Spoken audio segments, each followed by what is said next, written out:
Chapter 6. My move from Hermosa hell. 7:30 at night, Western Standard Time, and my parents haven't called me yet to wish me a happy 28th birthday. I play a voicemail. My mom sings me happy birthday, and I cry out every ounce of beaten down sadness my always ate alone in junior high at Burger King clog heart could bear. Apparently, my new diet of double cheese turkey burgers from Astro Burger didn't do much to unclog the ineffectual loserdom in my heart. At 28, I was an unemployed wannabe stand-up comedian in the Valley, pouring capital of the world next to Warner Brothers Studios, otherwise known as the land of dirty, money shot power dreams.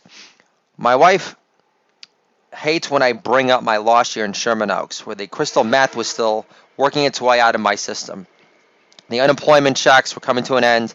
At 28, I still didn't have a best friend to confide in, ask for advice, or pick me up when I felt blue, which depressed me more than having little to no money. I was so broke that my Hebrew name was under judicial review. Okay, so I had some decent one-liners from my first year of stand-up during my lost year in Sherman Oaks, but I almost never made it to Sherman Oaks alive at all. 9 months earlier, I lived in Hermosa Beach. It was my favorite beach in Southern California by far. The sand was pebble-free, and the waves were consistently the best for body surfing. My apartment was on Monterey Avenue, overlooking the pier, and Brian Wilson's favorite money-making muse, the misty, always majestic Pacific Ocean. Screw you, Mark Twain. It's my story time now. Female, hard-body volleyball players abounded. Specks of sand scattered within my shower, always putting me at summer-loving ease. I started to run by the water after working as an IT recruiter in nearby Manhattan Beach. I was no longer in a suffocating, sexless relationship with my ex, the only rich Irish Catholic schoolgirl who couldn't hold her liquor. Her father always had a keg of Sierra Nevada Pale Ale on tap, though, so I never complained. It's the Pale Ale that never gets stale. Recycling lines from my advertising portfolio and my first year of stand-up has to materialize for me eventually. I even had buds to hang out with for happy hour at the poop deck before I hit on everything that moved. My recruiter bud Jay and I took some inspired trips to Tijuana. I didn't have good sense to not bang any hookers in Mexico. I was called a faggot for it, which was nice. I walked out the brothel when they were all lined up. I couldn't have been a more indecisive Jew if I had the munchies at the Bellagio buffet in Vegas for my last meal on earth, but was only allotted one plate to fill. I was paying rent on my own. I had to ask mom and dad for a deposit and first month's rent. It was my only way out of my relationship with my ex. In retrospect, I should have kicked her out of the apartment in West Hollywood. It was 10 times cheaper and in walking distance of the Improv on Melrose and the Comedy Store on Sunset. So much for thinking through that move. Across the street from where I lived in Hermosa was a wine shop that sold beer. The owner was young, like me, and he used to live in New York City. He was pretty cool in my book, or so I thought. We started hanging out late at night in his wine shop. He lured me in with free wine samples and bottles of beer when I literally didn't have a bottle to piss in. This led to us doing bumps of what I thought was cocaine, but was actually crystal meth. It looked the same, dripped to the back of my throat the same, and was snorted up my nostril the same. The only discernible difference after my first tiny snort was kissing this delicious blonde gal at a dark scarlet red lounge bar by the Strand moments later. Feeling like a coked out Tony the Tiger, I thought, this shit is great. It wasn't. In fact, the crash was the opposite of great, especially 24 hours later when I found out that I had pissed myself. Walking outside my apartment, I felt my eyes roll toward the back of my head. I had never felt more empty or devoid of hope. Staring at the Pacific Ocean from my second-story walk-up apartment in Hermosa Beach, I couldn't see pure beauty or universal connectivity or boundless potential inside myself. I couldn't see myself prancing on the sand, my ex-girlfriend, having a blast after drinking Pyramid Peach Apricot beers on the beach or making Ville Marcella from Bristol Farms after watching The Sopranos together. No, all I felt was imminent death coming to claim me if God didn't throw me a lifeline. As I walked out of my apartment, high on crystal meth and feeling incredibly low, I began to contemplate my next move. Foresight had never been my forte. I had already used what money I had left for a deposit at my new apartment in Sherman Oaks. I had taken the money from my stocks and 401k, totally oblivious to the concept of being punished by the capital gains tax. I had no security blanket left, thank God. My old recruiter bud Jay called me out of the blue to see if I wanted to be roommates. I consider it divine intervention. If Jay hadn't called me, I wouldn't have stayed in Southern California long enough to try writing another Curb Your Enthusiasm spec, but on my own this time, without my ex-assistance. I wrote it in 3 days flat. I was clean now and attending bartending school in North Hollywood.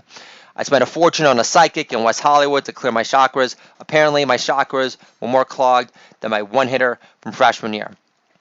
In Sherman Oaks, I was trying to write standalone jokes and get laughs from doing stand-up. To this day, I don't know what demon drove me to do it. Outside of my roommate, Jay, Cedric, another old recruiter bud, and Shakes, an IT security analyst who I had placed with Raytheon in El Segundo, California, I had no Mikey pep talks from tea and swingers to rely on. So I stared down the cold, unforgiving gaze of the Pacific Ocean from the balcony of my apartment with pea-drenched pants, having no accomplishments of distinction under my belt yet that I could truly claim as my own. Billing almost $100,000 as an IT recruiter in Westwood didn't really count because my recruiting manager would spoon-feed me lines to negotiate fee and close candidates on salary. I couldn't get over the vacant chill inside me as I stared out at daybreak over Hermosa Beach with scattered grayish overcast skies. I thought my younger brother, who went to boarding school for his cocaine troubles, he was the one with hard drug issues, not me. I worked my ass off from 22 to 28 years old, cold calling my brains out as an IT recruiter in Westwood, Century City, and now Manhattan Beach. I was at work from 7 to 7, and I worked on TV spec scripts with my ex at night when we lived in West Hollywood together. Rewrote specs for Curb Your Enthusiasm, Malcolm in the Middle, and 6 Feet Under, and received really strong encouragement from lit agents and professional readers too. Since getting fired from my IT recruiter job and making no money from wine sales, and no longer having my ex-girlfriend to help anchor me to bang out spec scripts after cold calling off index cards pre-LinkedIn, I was truly lost at sea. I was no longer a mere schmuck with a headset, or even an aspiring TV scribe on the rise. I was just a spoiled, degenerate, mush-brained, borderline friendless, borderline disowned firstborn with a useless communications degree about to drop dead at 28 years old, 1 year after Jimi Hendrix and Janis Joplin. But my magic 27 didn't consist of banging up Bobby McGee on Pearl or shredding the Phil Maurice amps to pieces with Machine Gun on Band of Gypsies either. Shit, I wasn't even a bloated Jim Morrison who still squeezed out the majestic Indian summer.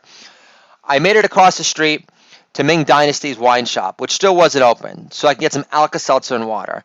Then, when I believed my dark thoughts couldn't get any trying to sleep off acid to Beethoven freshman year in college worse, Ming Dynasty man cryptically states in the most chillingly been around a lot of overdoses way, don't OD in front of my store. I ended up shaking off at his parents' place. All I had to keep me going were 4 sunny images of my summer in love with Katie in the Cape, holding hands, walking to town. There were no images of my pothead friends from high school, no images of Dad bonding with me, nothing. The worst part was having to move out of my apartment in Hermosa to Sherman Oaks the day after I saw my inglorious life fade out in front of me.